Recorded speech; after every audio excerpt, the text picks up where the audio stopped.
O Sala de Convidados está de volta conversando sobre comunicação e Sistema Único de Saúde. Nossos convidados são Cláudia Colucci, colunista do jornal Folha de São Paulo, Fabiane Leite, jornalista produtora de conteúdos sobre saúde, Inesita Araújo, pesquisadora do Laboratório de Comunicação e Saúde do ICICT, da Fiocruz, e Murilo César Ramos, pesquisador do Laboratório de Políticas de Comunicação da Universidade de Brasília. E você também é nosso convidado, participe fazendo perguntas e comentários. Utilize o nosso site, canalsaude.fiocruz.br, ou o telefone 0800 701 8122, ligação gratuita. Os convidados do CONAS Debates, que estão aqui no estúdio, também podem participar, enviando seus comentários por escrito para as nossas colaboradoras. Recuperando rapidamente o que a gente falou até aqui no programa, da importância dos dois direitos, tanto a saúde quanto a comunicação, serem efetivados, do quanto um está ligado ao outro, sem hierarquizar, né, colocando o direito à comunicação como fundamental para construção, concretização do direito à saúde, essas diversas saúdes, como a gente levantou aqui, esses profissionais das assessorias de comunicação que são fundamentais e que precisam ser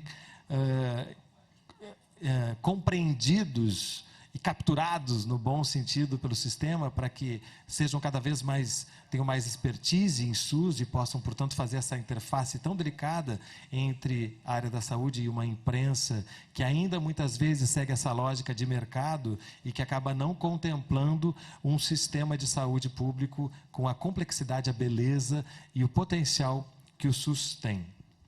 Aí, você queria complementar uma coisa no final do bloco? Não. Então eu queria justamente ver se a gente consegue agora jogar para frente, né? Como é que a gente pode começar a desenhar, nesses sentidos que a gente já vem apontando, como que a gente avança para que a gente possa se aproximar de uma comunicação e saúde que traga o Sistema Único de Saúde como uma marca forte e que as pessoas possam, tendo acesso ao sistema, tendo acesso à comunicação, entender essa complexidade toda das áreas comunicação e saúde. Eu queria lembrar uma pergunta que a professora Lígia Bahia, aqui da UFRJ, fez durante a campanha eleitoral. Ela disse que a pergunta que tinha de ser feita aos candidatos era se eles e suas famílias pretendiam usar o Sistema Único de Saúde. Hoje de manhã a gente falou isso. Será que os gestores pretendem usar ou usam o Sistema Único de Saúde? Quer dizer, isso seria um grande, talvez, empurrão para a marca. Outro é esse caminho que o professor Murilo abriu, né? É você tentar colocar em rede a informação sobre o SUS. Então, a gente falou aqui do NHS. O NHS, você, além de ver lá onde está o endereço, tem também um lugarzinho que as pessoas ficam ranqueando. Elas colocam lá como no TripAdvisor. Como a gente planeja uma viagem, dá para você planejar por distância e tá lá os comentários. Tem lá comentários horrendos. Não vá nesse lugar terrível, me atenderam mal, tal dia, né? Como a gente vê em vários sites de compras, enfim, para viajar. Então, um percurso ali, né? Tanto é que o nome do site é NHS Choice, né? Ele pretende agora que eles tenham escolha, né? Não sei se essa maravilha que se apresenta ali, mas pelo menos a marca, a comunicação é algo para a gente pensar, enfim. Acho que os caminhos são muito necessários e possíveis. Acho que esse caminho de entrar, de considerar a rede, a internet, com certeza, mas só lembrando que agora mesmo, uns 15 dias atrás, tivemos um seminário do Conselho Nacional de Saúde e um representante do Amapá, se não me engano, falou que lá www significa wait. E que conecta. Não. Então, assim, não é sempre igual para todo mundo, para o celular é para todo mundo, mas nem sempre se consegue fazer as mesmas coisas. Mas acho que é fundamental. Mas acho que você perguntou como avançar. Descentralizar. Palavra-chave do SUS, palavra-chave da comunicação. Sem descentralização não vamos entender melhor os contextos, não vamos. E descentralização de recursos, começando pela descentralização de recursos, estão muito concentrados em Brasília e muito concentrados, às vezes, nas capitais. Descentralização dos recursos para que se possa ter uma comunicação local que conheça, que se permita conhecer melhor e atender melhor os contextos particulares de cada lugar do país.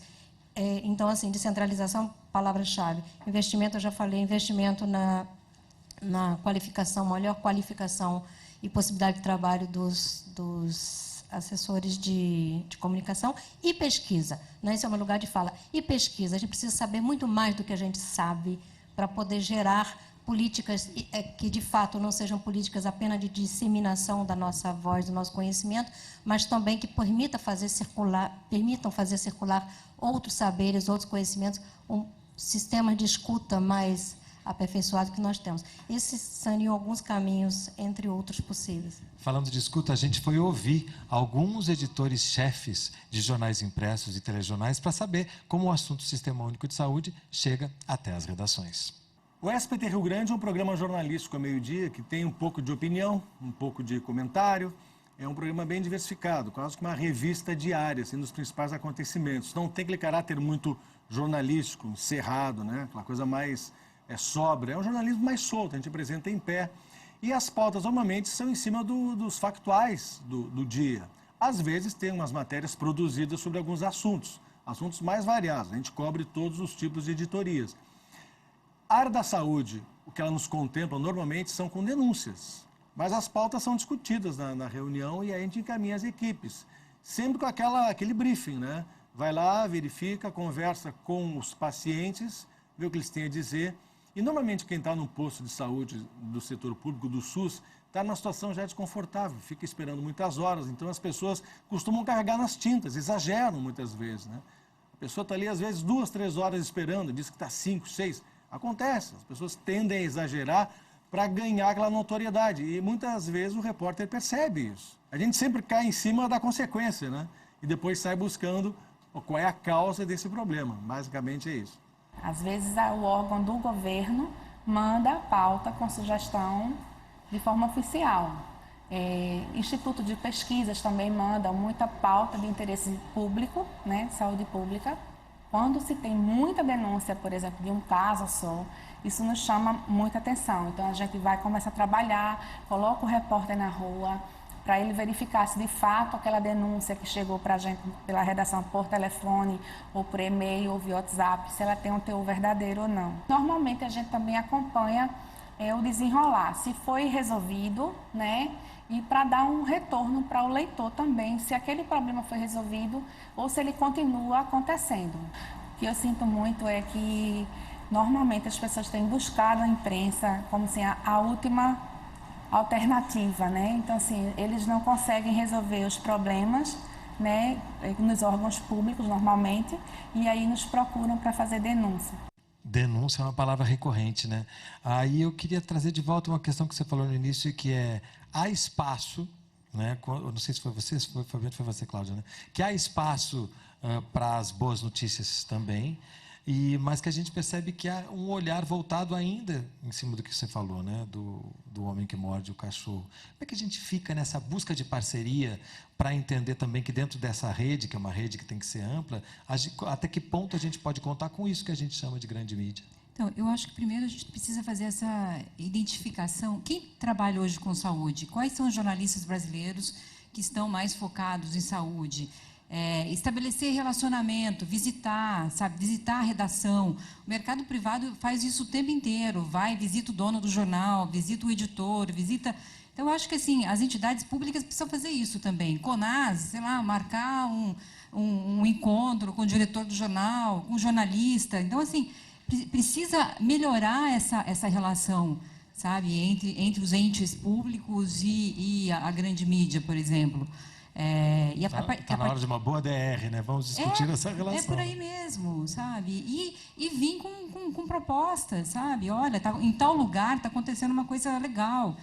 Eu lembro que anos atrás eu fui convidado para trabalhar no Ministério da Saúde e uma das minhas propostas na época era justamente assim, rodar o Brasil em busca de bons cases, sabe? E mostrar, porque tem espaço na mídia para isso. Acho que tanto em televisão quanto em jornal, as pessoas também querem dar boas notícias, mas acontece o que chega, a demanda que chega é sempre maior de má notícia, né? Então, a gente tem que, do outro lado, fazer um front ali também de de boas notícias. E há bons casos. Eu vou cometer agora uma inconfidência.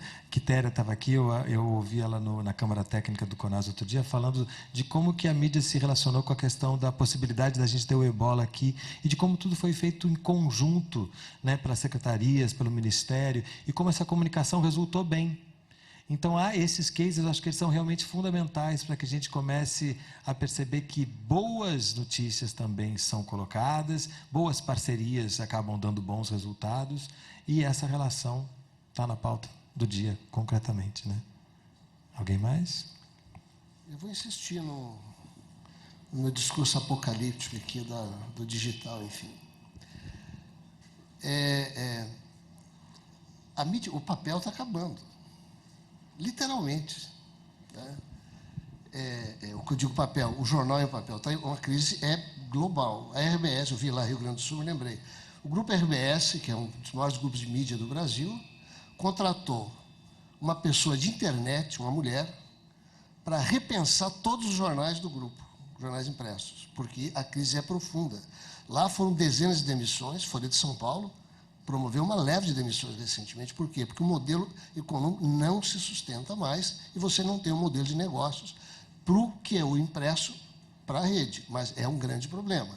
TV aberta. A Globo já tem todo o modelo de negócio preparado para cada vez... Assim, o negócio de televisão aberta para ela sabe que um dia vai ter um fim. Pode ser daqui a 5, 10, 15 anos. Então, assim, é só ver a programação dela, as novelas mais curtas, minisséries, ela está toda, isso tem documentos, entrevistas, está tudo mapeado. A TV aberta é uma incógnita. Eu sei, porque eu sou do Conselho Curador da EBC, da Empresa Brasil de Comunicação, por isso é que eu estava aqui ontem no seminário. É uma discussão que a Infante TV Brasil, que herdou, até num processo meio complicado, da TVE do Rio de Janeiro, né, fazem parte do mesmo sistema hoje, sabe que ela tem um processo complicado. Será que ela vai sobreviver como TV aberta? Será que o futuro dela está ou não está na chamada nova plataforma digital, mas que ela sabe que ela tem que estar na rede com muito mais presença. E o que eu botei até no meu paperzinho aqui, assim, que vai sair depois, assim, o rádio sobrevive. Eu botei assim, a resiliência do rádio. O rádio é diferente. Ninguém fala do rádio, mas o rádio, seja o rádio comercial, seja o rádio comunitário, que cresce, enfim, ou o rádio livre, quer dizer, o rádio tem que ser prestado atenção nele. Nem na academia a gente presta muita atenção no rádio. Só os nossos colegas professores de rádio, coitados, que estão lá assim, mas o rádio é impressionantemente forte. Tá? Porque ele não tem um custo de negócio muito elevado. Então, para essa rede, o rádio ainda é importante. Ele não diz wait, né? Não. Você liga, ele está lá. Né? Não, eu só vou acrescentar uma outra coisa, assim, discordando da visão da minha colega Inesita, certo? O 888, veja, agora mesmo houve uma briga terrível. Eu não quero ser muito técnico, mas, enfim, a televisão perdeu uma batalha para as telecomunicações. Perdeu a faixa, chamada faixa de 700 MHz. Quem acompanha a discussão setorial sabe o que é isso. Uma fatia de espectro preciosa foi para o quê? Para a quarta geração da telefonia móvel, chamado 4G. Um dinheiro, o governo, aliás, ajudou a fechar essas contas agora, no final do ano. Foi um leilão feito no final do ano passado, uma fortuna. Foi arrematada de espectro para quê? Para a quarta geração da telefonia móvel. A telefonia móvel não é para você acessar streaming, ver Netflix, filmes, etc. Mas a telefonia móvel vai estar nas mãos de todo mundo cada vez mais. Então, você tem uma mudança de modelo hoje. Então, a gente pensar a comunicação para o SUS, para o sistema de saúde, tem que levar em conta essa transição. Eu digo isso porque eu demorei muito a aceitar que esse mundo, que era o meu mundo confortável, do analógico, da TV aberta, eu demorei muito. Só que eu senti que tinha uma transição que eu tinha que levar a sério como pesquisador. Porque eu senti que, aliás, eu comecei a ser atropelado na sala de aula, como professor. E isso de comunicação. Eu fui atropelado. Graduação, você é atropelado. E aí, essa transição, eu não aguento mais fazer, e sair fora.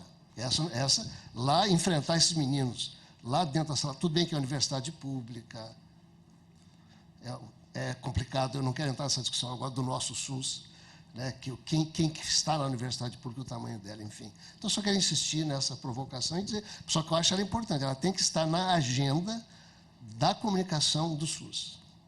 Inesita? Você não está discordando de mim, eu concordo com você. Eu só... É só para esquentar o debate. Mas você não discorda absolutamente. Eu concordo, eu só acho que não pode ser a única estratégia que ela acabou com as outras, porque nós temos uma diversidade enorme de situações e que... Você acaba de falar do rádio, há uma quantidade enorme de outros meios que são locais e que a gente nem conhece, às vezes, as possibilidades locais. Em determinadas regiões do país que eu andei, a forma de comunicação que a gente nem supõe que existem. Então, assim, o que é importante, seja qual for, se está no rádio, está na rede, está na televisão... Nas feiras populares... em qualquer que seja a forma, eu acho que é importante sair de dentro dessa comunicação que é só informativa, só achando que é só o único papel. É nosso papel informar, é nosso papel manter as pessoas a par do que elas precisam saber em saúde. Mas não é só isso. Se a gente passar, porque hoje nós estamos ocupando a internet, estamos ocupando, tem blogs, tem página de Facebook, mas pode olhar, nós já temos, eu sou de um programa de pós-graduação, curso mestrado, doutorado em Informação e Comunicação em Saúde. Nós já temos dissertações defendidas, tese em andamento, mostrando isso. Como que a ocupação desses espaços, ela é a mais convencional possível. Ela é aquela comunicação ainda prescritiva, normativa e unidirecional no meio que é basicamente multifluxo e tudo. Então, que seja como for, que nós ocupemos, que meio nós ocupemos, o mais importante é a gente mude essa perspectiva, entenda que não é só isso que precisa ser feito. Precisa ser feito... abrir, olhar para o outro, dar acesso ao outro, para que o outro tenha acesso à comunicação, a ser ouvido, a fazer circular os seus próprios sentidos e opiniões. Só assim que a gente vai avançar. Para contemplar aqui a nossa participação das pessoas que estão conosco, em que medida a falta de formação dos jornalistas para a área da saúde impacta a qualidade e a abordagem das notícias sobre saúde, especialmente sobre o SUS? Flávia Lélias, assessora de comunicação de Goiás. Flávia Lélias, assessora de comunicação de Goiás. Por isso que é bom essa proximidade, né? E aí eu já coloco uma outra também, Fabiane, Cláudio, como fazer comunicação tendo que usar termos, expressões, siglas específicas em saúde. Carolina Rocha, Curitiba. E vocês, assessores experientes que conhecem o SUS, né, estão preocupados com a construção, com a construção desse sistema, devem saber que é muito complicado. Você tem que começar, às vezes, do básico, né? Explicar qual é o caminho, enfim. Então, eu concordo com a Cláudia que talvez vocês tenham que fazer como muitas entidades privadas que dão cursos para os jornalistas. Então, por que não um curso na secretaria para entender como é que funciona o SUS? Porque a gente tem curso, até os planos de saúde dão curso para jornalista, hospitais privados, então... Vamos explicar com gente, com bons comunicadores, né? Tem que escolher gente boa para dar aula. Qual era a segunda pergunta que você falou? Como fazer comunicação tendo que usar termos, expressões, siglas específicas em saúde? Na verdade, por exemplo, quando a gente fala para o público de TV aberta, principalmente, eu acho que a gente pensa, por exemplo, a gente usa muito a analogia, né? Então, com metáforas, né, para explicar. Então, posto de saúde não precisa explicar, mas, sei lá, o hospital terciário, você faz lá uma escadinha, você faz uma arte, você coloca um gráfico, você tenta fazer das mais variadas formas, só que a gente não sabe ainda, a gente não mede ainda o que a pessoa compreendeu. Lá fora tem estudos que mostram que, assim, mesmo nos Estados Unidos, chega a 50% da população que não entende direito as mensagens sobre saúde. Então, acho que também falta isso, a gente saber o que as pessoas entenderam. Esses dias um médico disse que ele mostrou um vídeo sobre como é viver com esquizofrenia, o que é esquizofrenia. As pessoas, o teste dele era depois ver o que as pessoas achavam. Então, antes as pessoas diziam coisas preconceituosas, depois o preconceito caiu. Só que ele mediu algum tempo depois e ninguém me lembrava de mais nada. Voltaram os mesmos preconceitos. Então, tinha alguma coisa errada naquele vídeo tão bem feito, na minha opinião, ele está estudando isso ainda, mas a minha hipótese assim, é que aquele vídeo tão bem feito, tão bem produzido, para tirar o preconceito sobre a esquizofrenia, não encantou aquela pessoa, não sensibilizou a ponto de ela lembrar depois, ou enfim, eles que depois voltaram os mesmos discursos, assim, às vezes preconceituosos, relacionando diretamente com violência, as mesmas pessoas. Então, A gente ainda não sabe muito bem, né? É uma questão que a gente discute muito quando discute AIDS e comportamento também, né? Como é difícil mudanças de comportamento, como muitas vezes a informação não basta. Você sabe que tal coisa leva a tal coisa, mas você continua fazendo a tal coisa que não pode fazer.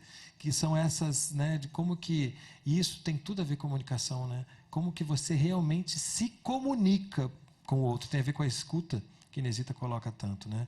Como não fazer apenas uma emissão de informação, e sim se comunicar, né? E acho também que existem hoje questões assim urgentes que nesse campo que a Fabi colocou, né, que acho que seria necessário aí um cursinho para que os jornalistas entendam como é que funciona o SUS, o que está pegando hoje, né? Porque a gente está vivendo um processo de envelhecimento, está mudando a nossa carga de doenças. Tem a questão da judicialização, a incorporação de novas tecnologias e, de uma forma geral, os jornalistas acham assim que todo mundo tem direito a tudo. E não é bem assim. A gente não vai conseguir dar tudo, até porque a gente nem sabe se esse tudo é o melhor, né? Se esse novo é o melhor do que o que está ali. Então, assim, são conceitos que hoje têm um impacto muito grande no sistema e que, acho que da parte dos jornalistas, eles não conseguiram perceber isso ainda, sabe? Aliás, né? Nós, jornalistas, né? Uma coisa que a gente está aprendendo no dia de hoje é nós o tempo inteiro. Nós, Canal Saúde, também nos colocamos ainda nessas encruzilhadas, né? São 20 anos trabalhando o SUS, 20 anos trabalhando o direito e, às vezes, a gente se percebe também caindo nessas questões. É preciso, todos nós, por isso que eu acho que essa rede, essas escutas, essa parceria é fundamental para a gente avançar em questões tão complexas, né? E aí tem uma questão aqui para você, Inesita, que junto com que você... Posso só falar? Até porque também não achar que a comunicação resolve os problemas, ou é ela responsável por mudar a atitude, ou que problemas de saúde vão ser resolvidos apenas com um investimento de comunicação. Às vezes são muito mais problemas de políticas públicas que estão faltando, que a comunicação é uma fração da solução daquilo. E se atribui à comunicação um poder maior do que ela tem. Né? Se espera que ela resolva quando o problema não é de comunicação, é de outra ordem. Então, ainda para você, até que ponto a descentralização ajuda a diluir a marca SUS, fazendo com que ela seja enfraquecida? Uma marca usada ou não usada, sem controle. Gabriel, aqui do Rio. Gabriel, eu não sei, eu acho que a descentralização ela favorece tudo, inclusive que se discuta mais localmente de forma melhor e mais sólida, se discuta o que é SUS e qual a implicação do SUS na vida de todas as pessoas, de como que ela participa. E é muito mais fácil também, com a produção de uma comunicação, de estratégia de comunicação, uma produção mais local, é que se descubra, por exemplo, por que não tem a marca do SUS naquele lugar que não está ali e que a gente não pode saber isso, ninguém pode saber isso de longe. Mas localmente se pode discutir. Um conselho de saúde, se ele tem condições de ter uma estratégia de comunicação, ele consolida muito mais. Eu não me incomodo muito com a questão da marca SUS. A marca SUS é uma decorrência de uma série de outras coisas que vão fazer a população acreditar no seu sistema público de saúde. A marca é um problema depois. E tem que começar pela própria saúde. A Fiocruz, só muito recentemente, aqui na expansão, botou uma marca SUS tímida. Quase não se vê. A Fiocruz. Então, assim, a gente não pode cobrar isso de todos os lugares. Então, assim, para mim, a marca é decorrência de um processo, a buraco é mais embaixo. O problema não é da marca. Vamos ouvir mais 2 depoimentos de editores sobre o que para eles é trabalhar com saúde? Nós não temos gente especializada em saúde aqui na Zero Hora, não temos um repórter que só cobre saúde, mas nós temos muitas pessoas que têm interesse no assunto. Então, tem muita sugestão feita a partir dos nossos repórteres, de pautas do dia a dia ou mesmo de pautas especiais. Nós temos 2 editorias que podem focar o assunto saúde. A editoria de Sua Vida, ela trata mais dessas questões de prevenção, vacinação, como prevenir determinadas doenças, como evitar determinadas doenças. Essa é a editoria de Sua Vida que trata. Quando é alguma coisa mais hard, quando são denúncias sobre hospitais ou algumas questões como o ebola, por exemplo, Então, é tratado pela editoria de notícias, que é o que alguns jornais têm como geral ou cotidiano. Bom, a maior parte das pautas de saúde pública chegam por intermédio dos cidadãos, que ligam para cá, mandam e-mails, mensagens através das redes sociais. E a gente apura muito para saber se aquilo tem procedência. Por exemplo, alguém que não está conseguindo internação num hospital, ou um remédio que não está sendo entregue quando por lei deveria ser. Tudo isso é apurado pela nossa produção para depois virar uma pauta. Muitas vezes também chega por intermédio das assessorias de comunicação. Mas alguns assuntos parecem chapa branca, por isso nós não usamos. Por exemplo, quando a assessoria diz, por exemplo, que houve um recorde de atendimento nas UPAs. Ok, é bem interessante, mas a gente vê filas ainda nas unidades de pronto atendimento. Então, nós só fazemos quando aquilo parece estar realmente no contexto. Se um hospital, por exemplo, vai inaugurar um centro muito interessante de tratamento para doentes terminais, estou dando um exemplo, nem sei se tem ainda um hospital desse tipo, mas é um assunto de utilidade pública e nós vamos fazer. Mas as pautas, quando chegam por intermédio da assessoria, realmente nem sempre nós fazemos por esse motivo. Quando é uma campanha de vacinação, algo de interesse do público, nós sempre fazemos. Interessante, né? A percepção de que uma boa notícia é a chapa branca e portanto, não merece virar notícia. Muitas vezes essa boa notícia vem com a marca de uma gestão ali, sabe?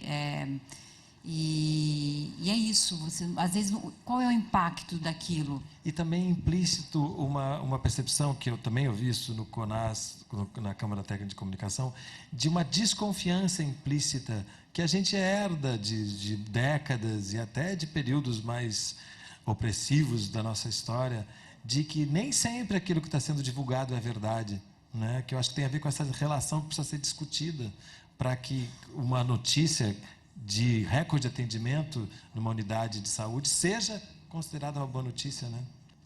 Sala de convidados vai fazer um breve intervalo. Não sai daí, a gente volta já com o último bloco para a gente apontar caminhos para a saúde e comunicação.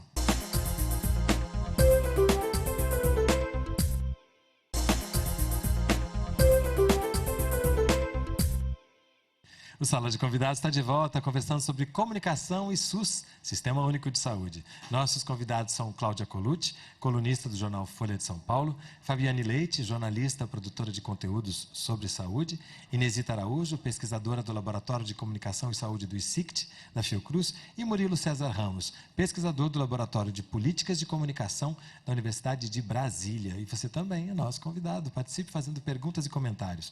Utilize o nosso site, canalsaude.fiocruz.br, ou o telefone 0800 701 8122, ligação gratuita. Os convidados do CONAS Debate, que estão aqui no estúdio, também podem participar enviando seus comentários por escrito para as nossas colaboradoras. Eu agora vou ler rapidamente aqui um texto chamado Boa Saúde Pública não cairá do céu. Decisões políticas à parte, acho que nós, brasileiros, temos nossa parcela de culpa pelo estado em que chegou a saúde pública. A maioria de nós não faz ideia do que o SUS significa de fato. Do contrário, o defenderíamos com unhas e dentes e exigiríamos melhorias, como fazem os britânicos, que consideram seu sistema público de saúde, com quase 70 anos, um dos símbolos de orgulho nacional. Você conhece isso, Cláudia? Isso é seu, né? 30 de setembro de 2014. Recente, que eu acho que aponta algumas questões que a gente levantou aqui, né? Para a gente ter esses direitos efetivados, a gente precisa ter empatia, né? A gente precisa entender o SUS como nosso. Esse é um dos caminhos, estratégias que nos façam ter mais afeto, empatia pelo sistema. Eu acho, e eu fiquei, logo depois, eu fui procurada por um funcionário da ANS, que fez um doutorado lá nos Estados Unidos, justamente tentando entender por que a classe média brasileira não usa o SUS e tem como principal objeto de desejo ter um plano de saúde.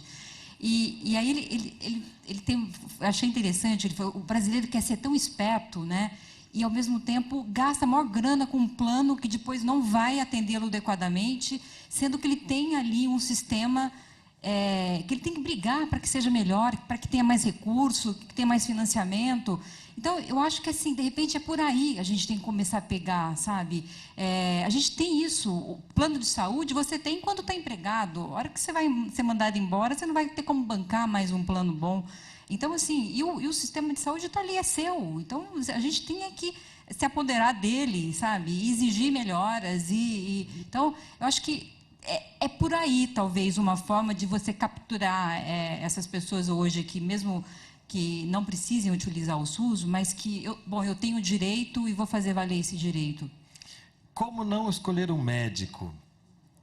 Na hora em que precisam, os milhares de clientes dos planos de saúde no Brasil são obrigados a abrir livrinhos que, regra geral, trazem como única informação sobre o médico, o nome e o endereço. Opa, claro, antes de tudo, o bairro do consultório. E assim, sem nem perceber, buscamos quem pode nos ajudar com algo tão importante, da mesma maneira como buscamos o endereço do supermercado mais próximo. Reconhece isso, Fabiane? Um dia eu fui a uma consulta com um médico do plano e ele achou raso. Eu falei, bom... Mas, na verdade, essa é a realidade. Eu acho que se estivéssemos aqui com os assessores dos planos de saúde, vocês teriam histórias, né, de mais dificuldades ainda. Imagina um sistema que o usuário não conhece o que foi contratado. A maior parte dos planos de saúde é coletivo.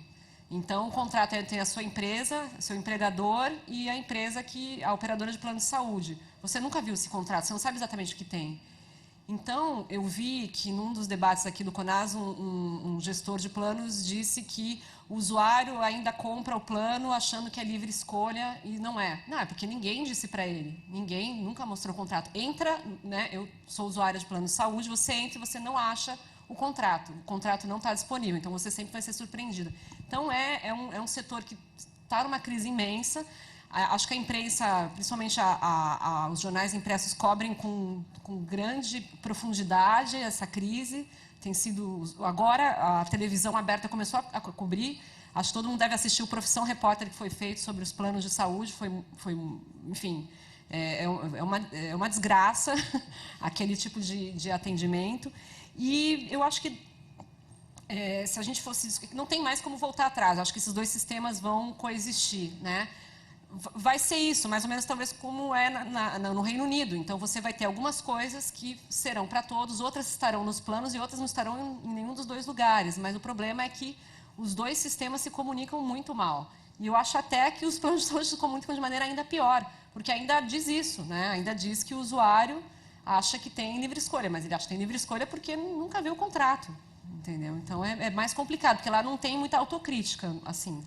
São diferentes e muitas vezes antagônicos os modos de conjugar na prática e na teoria comunicação e saúde. Se, por um lado, percebemos a resistência dos modelos hegemônicos e os obstáculos a uma real mudança nas práticas comunicativas, mesmo que desejada, por outro lado, temos evidências da vitalidade da sociedade e seus diferentes modos de produzir a realidade. Conhece, Inesita? Pois é para mostrar que nada é monolítico, nada, nem a mídia é monolítica, nem o SUS é monolítico, nem a sociedade de aspecto nenhum é monolítica. Então, essa realidade que a gente vive hoje, ela não é monolítica, você tem muitos estágios, muitos modos diferentes de estar nela, e a vitalidade da sociedade, que eu falo assim, as forças vivas da sociedade, como eu costumo falar, elas são a chave, né? Essa vitalidade é a chave para mudar a comunicação, porque, de fato, a gente tem um modelo resistente, hegemônico e resistente, mas a gente tem também essa porosidade nesse modelo, brechas, possibilidades.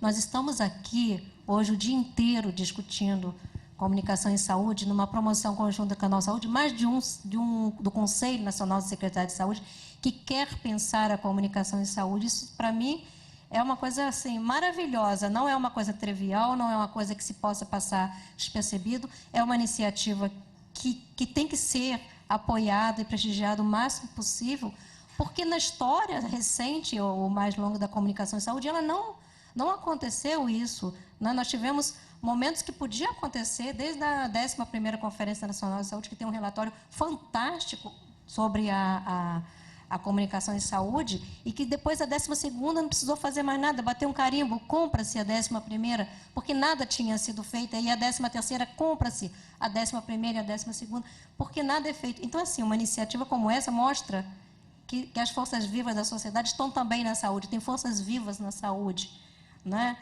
querendo fazer uma comunicação mais centrífuga e não essa centrípeta que a gente tem como dominante. As forças democráticas e populares, hoje, quando postas diante do desafio urgente de buscar uma cada vez maior democratização dos meios de comunicação, precisam atentar para o fato básico de que a comunicação é portadora de um novo direito social, o direito à comunicação, que podemos considerar de quarta geração, mas que está ainda muito longe de ser reconhecido como tal. Conhece, Murilo? Conheço. Tem alguns anos já. Tem alguns anos e essa ainda é a questão fundamental para o campo da comunicação, que é ser reconhecido como direito, como um direito humano e, portanto, passível de passar por um processo de discussão e elaboração de políticas públicas. Só assim nós vamos conseguir atingir um nível em que a comunicação não deixa de ser meramente uma atividade profissional, instrumental, que é o que atinge muitos nossos trabalhos nas secretarias, nas assessorias, nos ministérios. E, na realidade, nós temos que nos ocupar de pensar políticas amplas para a comunicação no Brasil. E aí você vai tratar das grandes questões da mídia, da transição que ela está passando, de como você vai fazer com que esse sistema responda aos anseios da sociedade. Porque hoje a verdade é que, na nossa tradição, principalmente, ela chama para si esse direito. As empresas, o sistema, que é fundamental para o comercial, ele chama para si esse direito. Não, vocês não têm que se preocupar com isso. Ele está garantido. Vocês têm o direito à informação, porque essa é a disputa. Vocês têm o direito à informação, então vocês serão bem informados sempre. Mas porque a luta pelo direito à comunicação é porque não basta ser comunicado, você tem que comunicar, você tem que ter acesso. Essa é que é a grande disputa. E o acesso é que não existe. Por quê? Porque ela está centrada, o nosso sistema está centrado no seu ethos, e o ethos infelizmente, é o ethos do mercado, porque é assim que o sistema funciona. Inesita Márcia, do Rio de Janeiro, pergunta: em 2015 teremos a 15ª Conferência Nacional de Saúde. Você acabou de se referir à 11ª, né? E as outras subsequentes que reforçaram a 11ª. Como aproveitar esse momento da 15ª para avançar em uma política de comunicação e saúde? Está sendo feito um esforço grande do Conselho Nacional de Saúde para mobilizar mais a sociedade nessa discussão, para que ela possa realmente refletir os desejos da sociedade. Eu acho que não tem outra forma de como fazer que não seja mais um conjunto de preceitos que não vão ser implantados. Eu acho que tem que haver mudanças até na própria forma de se chegar a esses preceitos, né? E eu acho que o caminho que está sendo adotado de tentar chegar ao maior número de pessoas previamente, para que seja mais representativo possível, é um caminho. Acho que tem muitas outras questões, o próprio formato da conferência, como é que isso pode propiciar, o que acontece lá, uma série de coisas que não é fácil de tratar aqui. Nós estamos numa conversa breve, né? Mas eu acho que a preocupação procede para que depois não seja mais uma repetição do carimbo do compra-se. Alguém que não se identificou, presente aqui, porque a mídia aborda pouco a questão do financiamento da saúde. Essa seria também uma forma de mobilizar os cidadãos para a defesa do sistema público? Eu acho que a gente já abordou muito, assim, especialmente em artigos, na página 3, de opinião, vários interlocutores já escreveram, tal. É que, assim, de novo, a gente precisa de um gancho para... Então, assim, para falar de novo que está faltando, que... quando houve recentemente a reunião ali de 2 milhões, né, de 2 milhões de assinaturas, pelos 10%. Pelos 10%, a gente deu matéria. Então, assim, quando tem um factual ali em torno do assunto, isso rende matéria, ou senão aí vira mais uma análise, um artigo, tal, nesse espaço que existe para isso, no jornal, na página 3. Fabiane já mencionou aqui financiamento hoje, né? Acho que faltou, por exemplo, na época da CPMF, a gente estava conversando hoje, né, foi esse baque, né? Eu acho que houve pouca mobilização.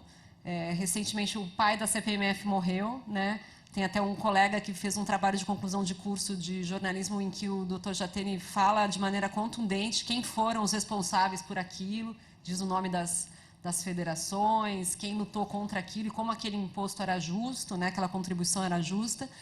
E na época passou como, hoje mesmo, a gente estava conversando no início sobre como foi o dia, né, para os secretários, né, como aquilo passou, né, como que não se pôs lá no sus.gov.br, vamos perder tantos, né, milhões para a saúde, né? Então, eu acho que também falta, às vezes, falta esse portal, né, que concentrasse a militância também, que conseguisse colocar para a população de uma maneira mais simples, não só pela mídia tradicional, o que está acontecendo, né?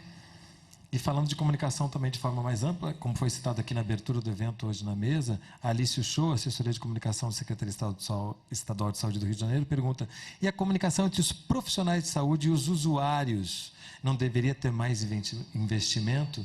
Né, compreendendo esses lugares dos serviços também como lugares em que a comunicação se faz, e muitas vezes a gente perde essas oportunidades de avançar aí, né, nesse lugar que a gente quer sempre que se humanize tanto, né?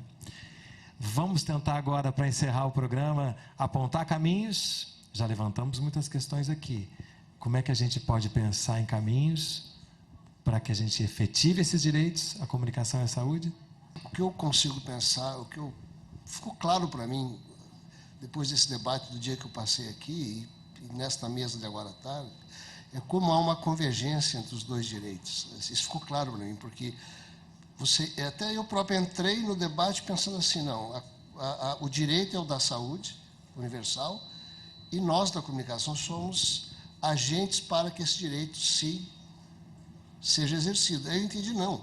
Se nós não formos também capazes de afirmar o nosso direito, ou seja, que a sociedade se mobilize e entenda o que se passa na área de comunicação, e a comunicação passa a ser um direito, e aí ele tem que ser afirmado por políticas públicas que dê acesso, que dê transparência, que torne, inclusive, todo o sistema mais responsável. Aí se complementa, e a comunicação deixa de ser apenas aquele caminho acessório para divulgar, para fazer a divulgação, para fazer a comunicação. E não, são coisas absolutamente semelhantes, são políticas públicas convergentes, e uma não pode ver sem a outra. O problema da comunicação é que a educação também não pode ver sem a comunicação, porque a comunicação, de fato, ela é uma liga para a sociedade. Não é para chamar para a comunicação, não. A comunicação mas, de fato, ela é central. Ela está no texto que eu recebi, fala da centralidade da comunicação nas sociedades contemporâneas. Mas, enquanto ela não for afirmada como direito, você não consegue escapar dessa armadilha de que qualquer tentativa de agir sobre ela para produzir políticas que venham para o bem da sociedade, nós vamos ser sempre instrumentais, assessores, certo? E, na realidade, nós temos que ser sujeitos desse processo também. Então, isso ficou claro para mim. Temos uma luta em comum, né? Essa é a lição que eu levo daqui hoje, e que eu deixo como contribuição, porque eu aprendi aqui. Ótimo. E essa questão dos ser assessor ou ser sujeito à comunicação também foi colocado na Câmara Técnica ontem, dos próprios assessores entendendo de que eles mesmos precisam buscar um novo lugar junto da gestão, discutindo a gestão e entendendo, quando são colocados, não só apagar incêndios, como geralmente para o que são chamados, mas entendendo que as questões de saúde lhes dizem respeito. Porque, no fundo, somos todos profissionais do SUS. Eu acho isso tão interessante, né? Esses termos que mudam um pouco e mudam tudo ao mesmo tempo, né? Inesita falou bastante em descentralização e também nesse texto que a gente recuperou seu aqui, essa vitalidade da sociedade. Às vezes eu tenho a impressão, e agora você acabou de fazer um grande recorrido por esse país, que a gente desconhece muitas iniciativas e experiências de comunicação que fogem disso que a gente chama de grande mídia e que apontam caminhos também para a gente ter um SUS, uma saúde que a gente quer ver. Desconhece, sim, e por isso que eu acho que que já falei, um dos caminhos necessários é investir mais em pesquisa, em conhecimento, e produzir um conhecimento, né? Não se satisfazer com o que a gente acha já, que esse conhecimento só da saúde, mas da sociedade, o conhecimento sobre esta sociedade que nos falta, né? A saúde trabalha muito com a noção de perfil. Eu acho que temos que ter pesquisas e que outras práticas que permitam sair da noção de perfil para a noção de contexto, que permite entender e olhar. Às vezes a gente até está perto e nem percebe, está tão preocupada com a nossa própria estratégia que nem percebe o que está acontecendo na nossa frente, ali, que pode ser aproveitado, investido, apoiado, né? Então, sair de dentro, por isso que eu falo também numa comunicação centrífuga, para fora, mas assim, não essas que centralizam a voz. Nós somos terríveis. Descentralização é o oposto de centralização. Nós temos uma tendência, a nossa sociedade centraliza tudo e centraliza a palavra. Nós queremos centralizar a palavra também. Então, acho que a descentralização é o caminho para esse conhecimento e para poder, então, conseguir ter uma prática mais consoante com os princípios do SUS. E eu quero agradecer, as palavras do Murilo foram muito boas. Você podia até ter sido o último, porque realmente fez uma síntese aí dessa ideia de direito muito bacana.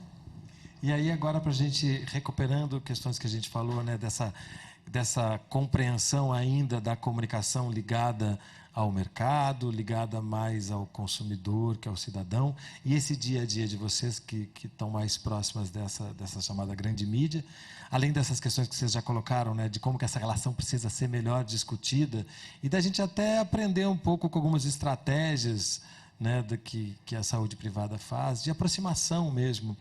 O que eu percebo, e por conta desse seminário, eu andei lendo bastante artigos científicos que já foram feitos avaliando, por exemplo, a cobertura da mídia.